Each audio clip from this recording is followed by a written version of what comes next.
Mes parents ne voulaient pas d'enfants pour le thé.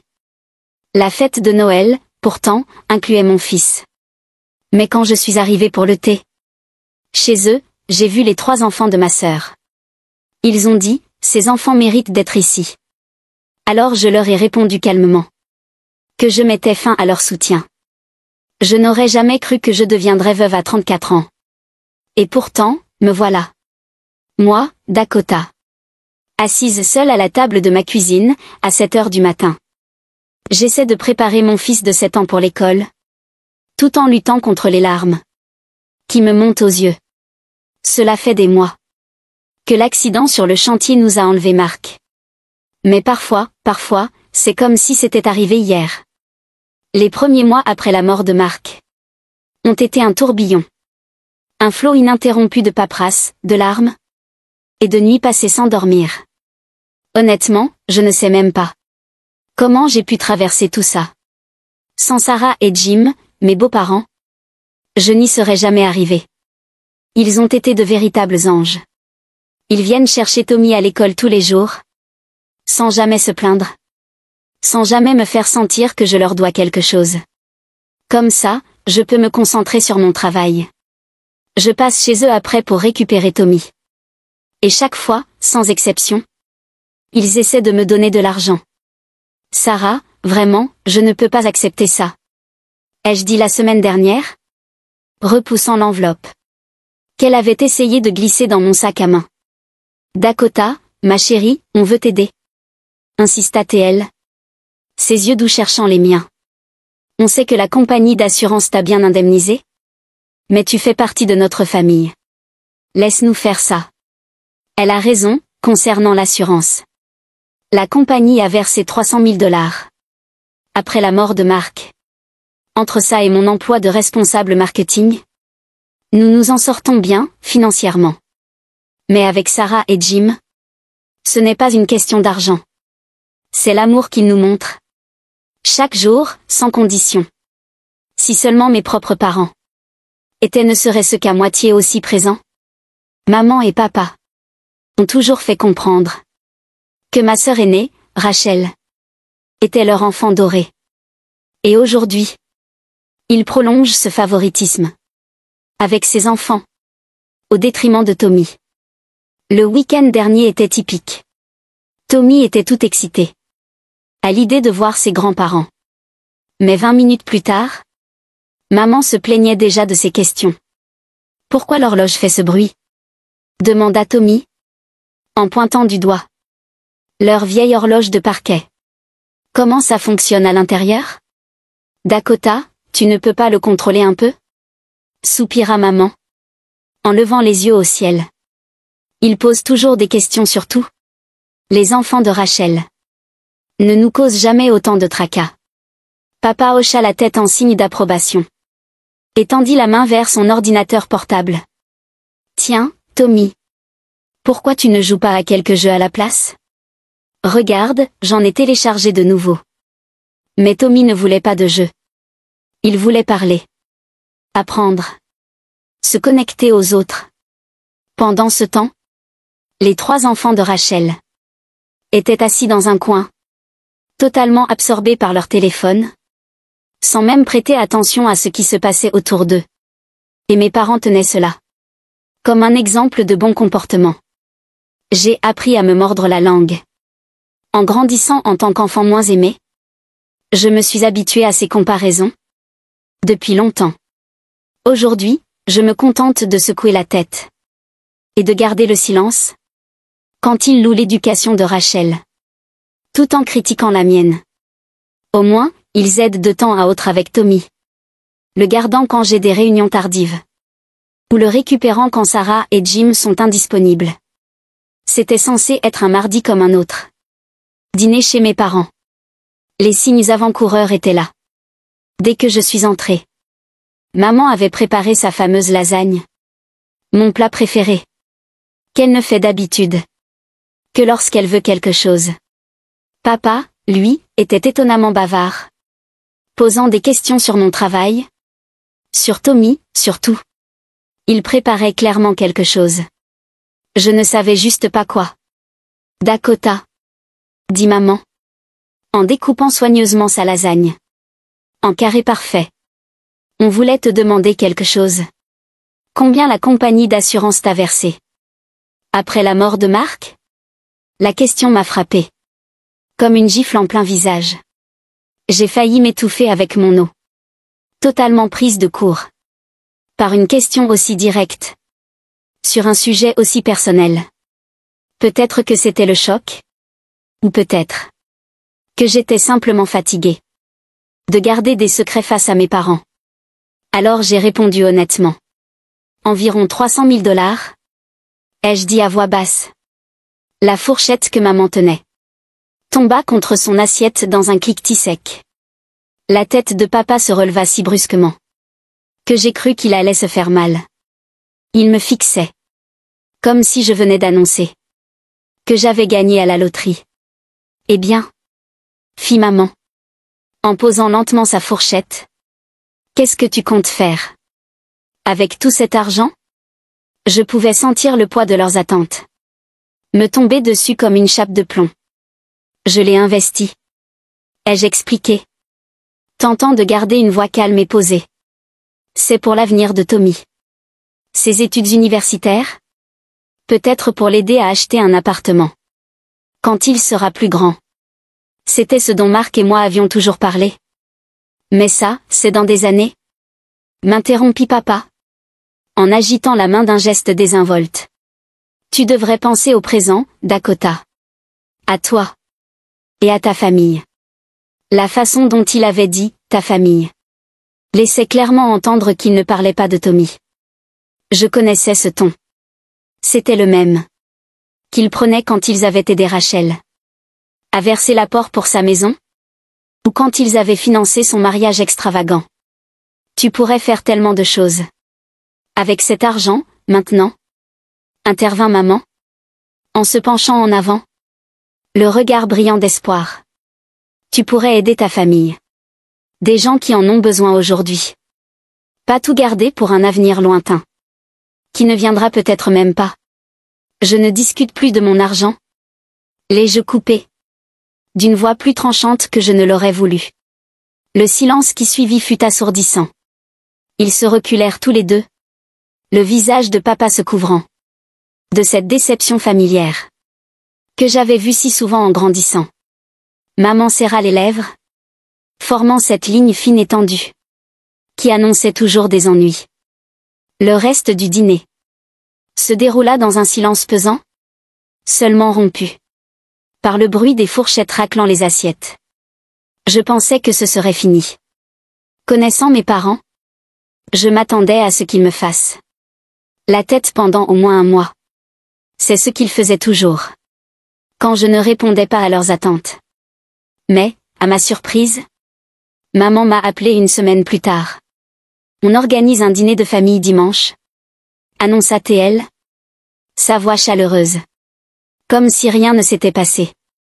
Rachel et les enfants seront là aussi. Tu dois venir, ma chérie.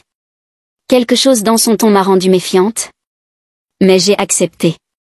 Quand je suis arrivée ce dimanche-là, Rachel était déjà là avec ses enfants, tous les yeux rivés sur leur téléphone. Comme d'habitude. Une fois à table, elle s'est mise à parler de la hausse des prix, des factures qui s'accumulent, et à quel point il est devenu difficile de joindre les deux bouts de nos jours. Tout est tellement cher maintenant, souffla-t-elle en me tendant les pommes de terre. Ton père et moi, on a à peine de quoi mener une vie normale, ajouta maman, en s'essuyant les yeux avec une serviette, parlant des prix des courses et des factures d'électricité. Rachel se racla la gorge et se redressa brusquement. J'y ai beaucoup réfléchi, annonça-t-elle en balayant la table du regard, avec cette même expression, pleine d'autosatisfaction, qu'elle avait déjà quand on était enfant. Dakota et moi devrions aider financièrement. Maman et papa. Je vais leur envoyer 5 cents chaque mois. J'aimerais pouvoir faire plus. Mais tu sais comment c'est. Jacques est le seul à travailler, et avec les enfants. Elle laissa sa phrase en suspens, comme pour laisser le message s'imprimer. Puis se tourna vers moi. avec un sourire qui n'atteignait pas ses yeux. Mais toi, Dakota, tu devrais leur envoyer $1000 par mois. Pardon? J'ai failli m'étouffer avec mon eau. Eh bien, c'est logique. Enchaîna Rachel. Tu gagnes très bien ta vie. Et tu n'as qu'un enfant à charge. Et puis, vu ta situation, tu as d'autres revenus maintenant. Le sang me monta à la tête. Elle évitait soigneusement de mentionner la mort de Mark. Je voulais hurler que j'étais veuve, que je n'avais plus le revenu d'un mari sur lequel compter, que ces autres revenus, dont elle parlait, étaient destinés à l'avenir de mon fils. Mais maman applaudissait déjà de joie. Et papa rayonnait comme si c'était le matin de Noël. Oh, mes filles! S'exclama maman. Vous ne savez pas ce que ça représente pour nous. Je restais là, partagée entre la colère et l'incrédulité, regardant les visages pleins d'attente autour de moi. Les mots de refus moururent dans ma gorge. J'avais passé ma vie entière à essayer de gagner leur approbation. Et voilà qu'ils y mettaient un prix. D'accord, m'entendis-je dire. Je le ferai. Le premier virement fut le plus douloureux. $1000 partis. En quelques clics. Je me suis dit que ça en valait la peine.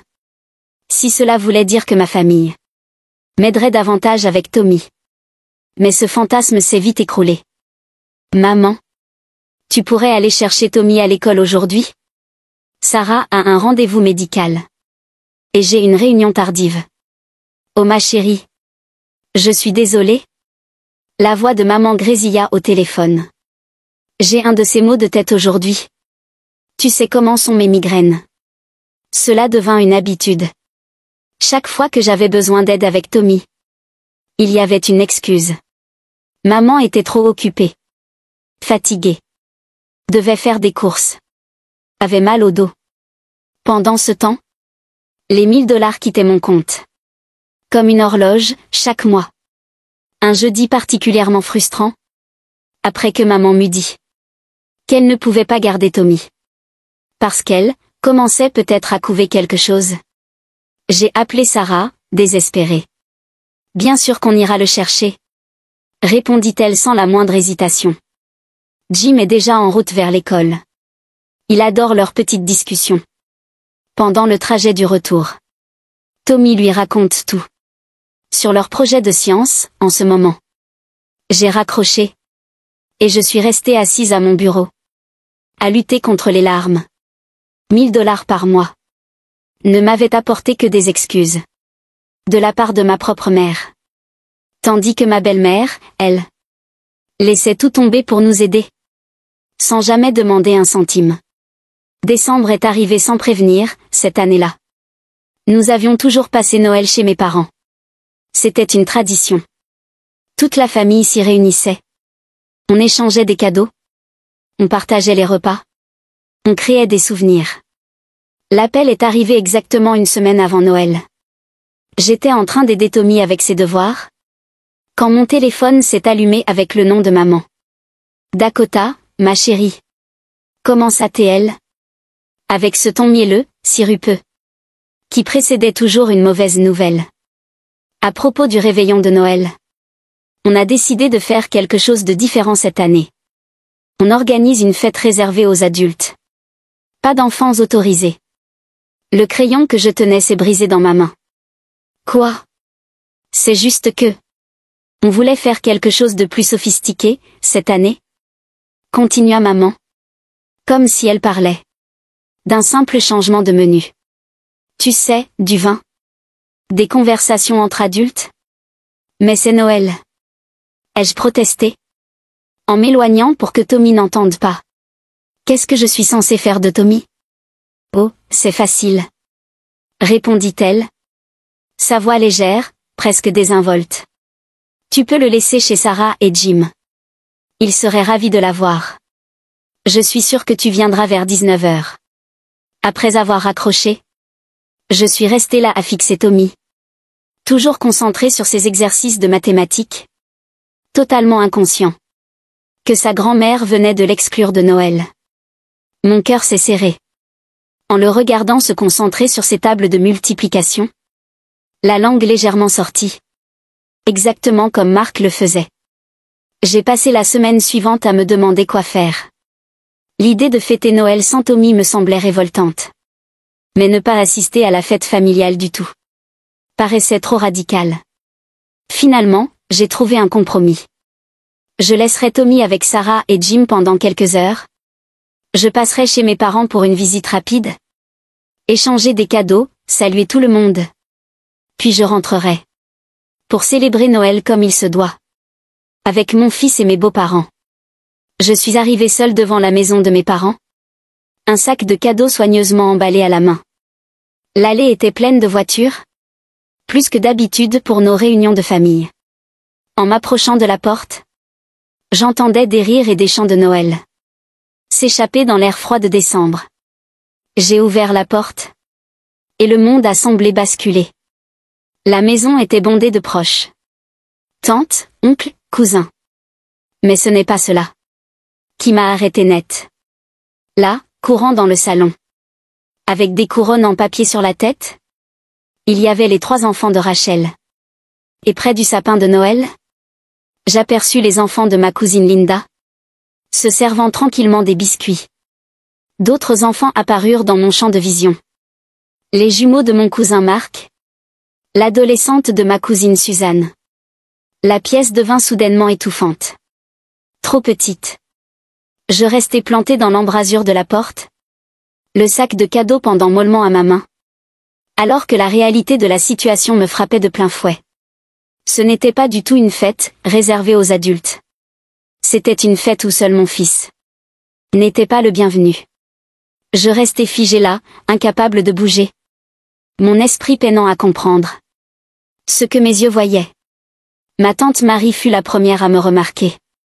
Dakota, ma chérie, s'exclama-t-elle en se précipitant pour me prendre dans ses bras. Puis elle jeta un regard autour d'elle, intriguée. Où est le petit Tommy? Ne me dis pas qu'il est malade, un soir de réveillon?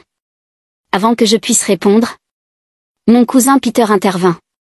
Oui, où est notre petit scientifique préféré? Jake voulait absolument lui montrer son nouveau coffret de chimie. D'autres membres de la famille se rassemblèrent autour de moi. Tous posant la même question. Où était Tommy?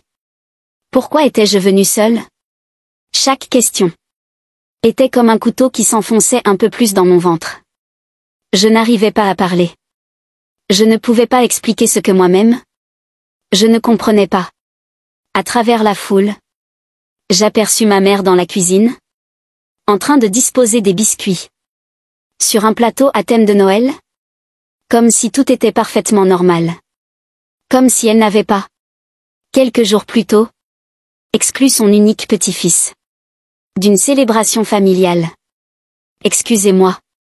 Réussis-je à dire, me frayant un chemin parmi les visages inquiets. Mes pieds m'emmenèrent vers la cuisine, presque sans que j'en aie conscience, la colère montant à chaque pas. Maman, dis-je d'une voix basse, contrôlée. Est-ce qu'on peut parler en privé? Quelque chose dans mon ton la poussa à reposer le plateau. Je la conduisis dans le couloir, loin des oreilles indiscrètes. Tu m'as dit que c'était une fête réservée aux adultes? Ai-je dit, me forçant à garder ma voix stable. Tu m'as expressément demandé de ne pas amener Tommy. Alors pourquoi les enfants de Rachel sont là? Pourquoi tous les enfants des cousins sont là? Maman rajusta son pull de Noël, sans croiser mon regard. Eh bien, c'est différent. Différent comment? Ces enfants-là, dit-elle, en faisant un geste vague vers le salon. Ils savent se tenir. Dans les rassemblements un peu formels. Ils ont de bonnes manières. Je la fixai, incrédule. De bonnes manières? Tommy est l'un des enfants les plus polis que je connaisse. Ses enseignants ne cessent de faire l'éloge de son comportement. Sarah et Jim disent toujours que... Oh, Sarah et Jim, interrompit maman, en levant les yeux au ciel. Ils le gâtent. Ils encouragent toutes ces questions sans fin. Les autres enfants méritent davantage d'être ici. Ils savent rester à leur place. Comme si le destin voulait lui répondre. Un vacarme éclata soudain dans la salle à manger. Le plus jeune fils de Rachel, Kevin, avait saisi une poignée de mimosas et les lançait sur sa sœur. Les œufs volèrent à travers la pièce, s'écrasant sur la nouvelle robe de Noël d'Emily, qui poussa un cri strident. Je me tournai vers ma mère, sourcils levés. Oui. Je vois très bien leur bonne manière en action. Le visage de maman se durcit. Ce ne sont que des enfants qui s'amusent. Mais quand Tommy pose des questions sur comment les choses fonctionnent, ça, c'est un comportement inacceptable. Ne sois pas si dramatique, Dakota. Il est très bien avec Sarah et Jim. Je m'en vais. Annonçai-je, me dirigeant vers la porte. Je retourne auprès de mon fils. Maman haussa les épaules, en examinant sa manucure. Très bien, par si tu veux faire une scène. Mais mets tes cadeaux sous le sapin d'abord. On les ouvrira après le dîner. Quelque chose s'est brisé en moi. Alors que je restais là à la regarder hausser les épaules, aussi froide que si je n'existais pas. Avant même d'avoir le temps de réfléchir. Je marchais au centre du salon. Je me raclais la gorge bruyamment. Un son qui trancha net à travers la musique de Noël. Et les bavardages. Les têtes se tournèrent. Les conversations s'interrompirent en plein milieu de phrases. Et soudain, tous les regards étaient braqués sur moi. Plusieurs d'entre vous m'ont demandé pourquoi je suis venue seule ce soir. Commençai-je, la voix plus assurée que je ne l'aurais cru. Pourquoi Tommy n'est pas ici? Pour fêter Noël avec sa famille. Rachel commença à s'approcher. Mais je levai la main. Laissez-moi finir. Je suis ici seule. Parce qu'il y a une semaine, maman m'a appelé pour me dire que c'était une fête réservée aux adultes. On m'a expressément demandé de ne pas amener Tommy. Quoi? La voix de tante Marie fendit le silence. Mais tous les enfants sont là. On n'a jamais entendu parler d'une interdiction concernant les enfants. Nous non plus. Ajouta l'oncle Steve, l'air complètement perdu. Maman s'avança, le visage rougi. Dakota, ce n'est pas le moment. Aussi. Dis-je, la voix légèrement plus forte. Je pense que c'est exactement le bon moment. Parce que vous voyez, il n'y avait pas vraiment d'interdiction pour les enfants. Il y avait une interdiction pour un seul enfant. Mon enfant. Mon fils. Celui qui, apparemment, n'est pas assez bien pour fêter Noël avec cette famille. La pièce se remplit de murmures. Je vis des visages choqués. Des regards réprobateurs dirigés vers mes parents. Et des enfants confus observant ce drame d'adultes se dérouler devant eux. Et le meilleur reste à venir. Ajoutai-je, en riant. Mais sans aucune joie. Alors que mon fils n'est pas assez bien pour venir à Noël? Moi, apparemment. Je suis assez bien pour envoyer à mes parents $1000 tous les mois. Et Rachel, ici présente, envoie 5 cents. La tête de Jacques, le mari de Rachel, se redressa brusquement. Attends, quoi? $500? Le visage de Rachel devint livide. Alors que Jacques se tournait vers elle. Tu envoies de l'argent à tes parents tous les mois? Avec quoi? Notre compte n'arrive déjà pas à couvrir les factures. La façade de Rachel se fissura. Son visage vira au rouge. Alors qu'elle regardait tour à tour nos parents. Et son mari. En fait, je n'ai jamais vraiment envoyé d'argent. Balbutia-t-elle. Papa et maman m'ont demandé de dire que j'envoyais 500 pour que Dakota accepte de les aider financièrement. Ils ont dit que si elle croyait que moi aussi je contribuais, elle serait plus encline à donner. Le silence qui suivit fut assourdissant. Je vis la compréhension se dessiner sur les visages de mes proches, alors qu'ils assemblaient les pièces du puzzle. Ils comprenaient enfin comment mes parents et ma sœur m'avaient manipulé pour les soutenir financièrement, tout en excluant mon enfant des événements familiaux. Attendez. La voix de tante Caroline fusa, claire et tranchante. Vous êtes en train de dire que vous avez escroqué votre propre fille de milliers de dollars? Vous n'êtes rien d'autre que des arnaqueurs. Vous utilisez votre fille comme un distributeur automatique. Tout en traitant son fils comme une ordure. C'est bas. Même pour vous deux. La pièce explosa en voix qui se chevauchaient. Certaines exprimant leur dégoût. D'autres exigeant des explications. Rachel tentait de se justifier. Devant un Jacques de plus en plus furieux. Tandis que mes parents restaient là. Leur façade soigneusement construite. S'effondrant autour d'eux. Je levai la main. Faisant taire le tumulte autour de moi. J'ai encore quelque chose à dire. Le silence retomba immédiatement. Tous les regards se tournant de nouveau vers moi. Maman et papa restaient figés. Près du sapin de Noël. Le visage livide. Rachel essayait encore de parler à Jacques. Mais même s'arrêtèrent pour écouter. À partir de maintenant, dis-je d'une voix claire et posée, je ne vous enverrai plus d'argent. Et je ne maintiendrai plus aucune relation. Ni avec vous, ni avec Rachel.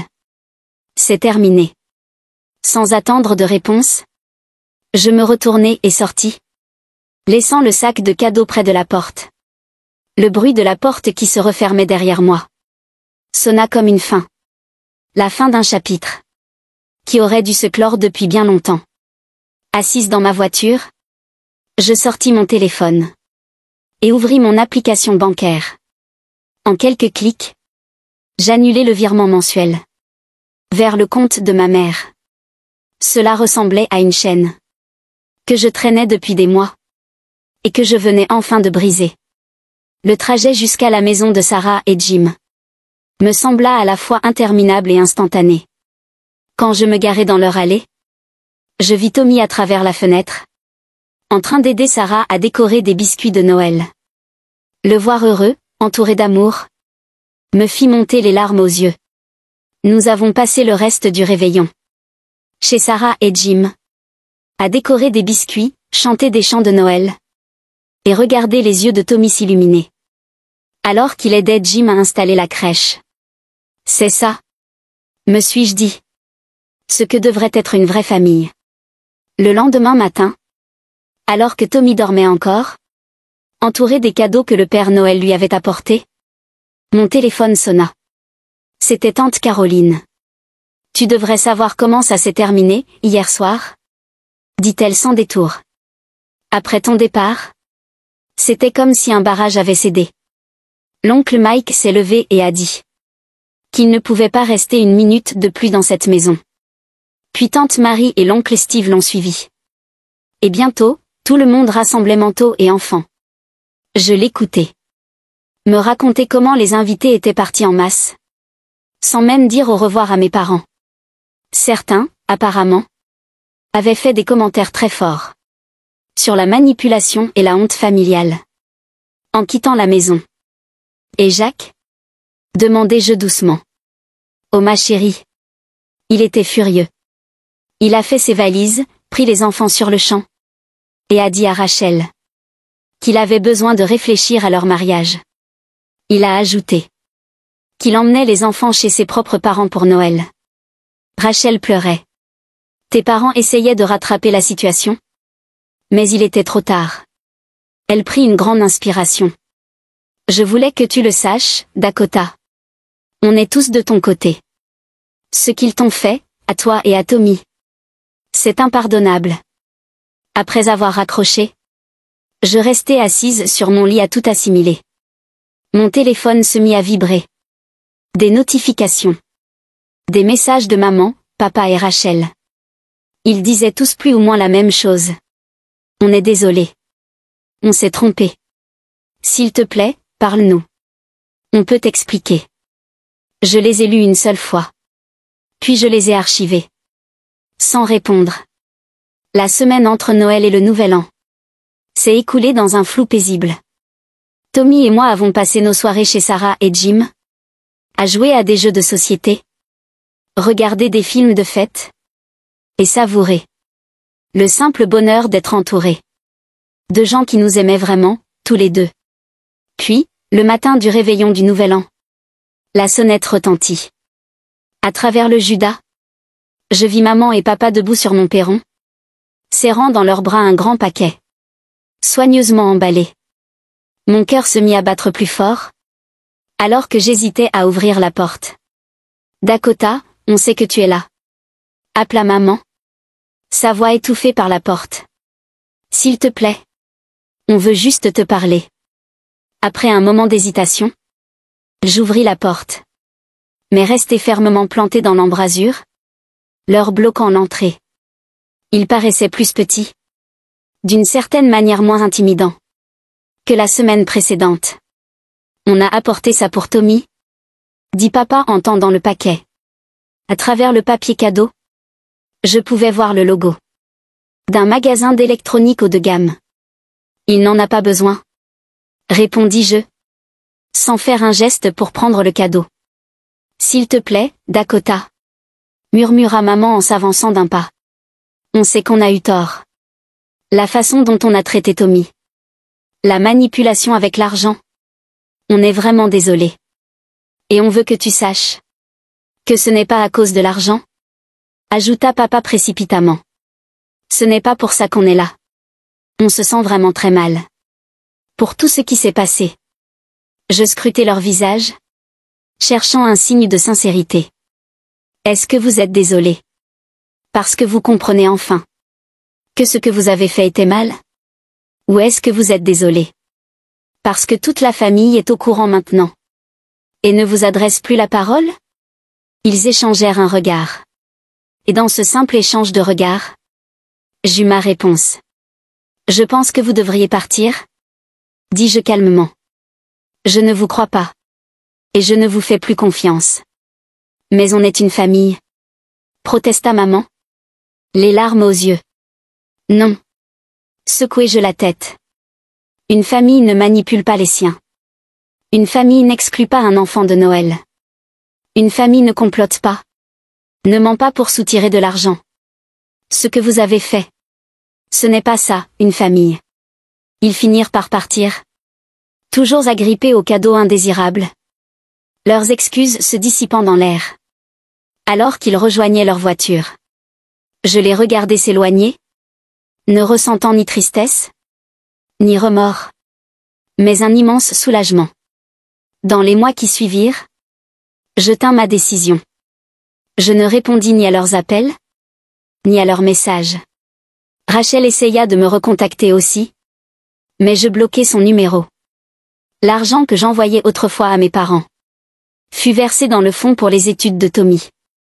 Ce qui est étrange, quand on coupe les personnes toxiques de sa vie, c'est tout l'espace que cela libère, pour que de meilleures relations puissent s'épanouir. Tante Caroline se mit à nous inviter pour les dîners du dimanche. L'oncle Mike et sa femme nous convièrent à des barbecues, où Tommy pouvait jouer avec ses cousins. Tout le monde faisait un effort pour l'inclure, s'intéresser à ses passions, encourager ses questions. Maman, pourquoi la piscine de l'oncle Mike sent si fort? Demanda Tommy un après-midi d'été. C'est le chlore, mon grand, répondit l'oncle Mike. Avant même que je ne puisse ouvrir la bouche. Et il se lança dans une explication sur le traitement de l'eau et les réactions chimiques, fascinant totalement Tommy. Je regardais mon fils s'épanouir, nourri par l'attention et l'amour de membres de la famille qui voulaient vraiment le connaître, pas le changer. Il avait commencé à appeler Sarah et Jim Mamie et Papy, exclusivement désormais. Et eux continuaient d'être notre roc, notre refuge, dans toutes les tempêtes. Merci de m'avoir lu. Si vous ne vous êtes pas encore abonné, n'hésitez pas à le faire. Et à activer la cloche de notification. Pour découvrir d'autres histoires vraies et saisissantes qui se déroulent autour de vous.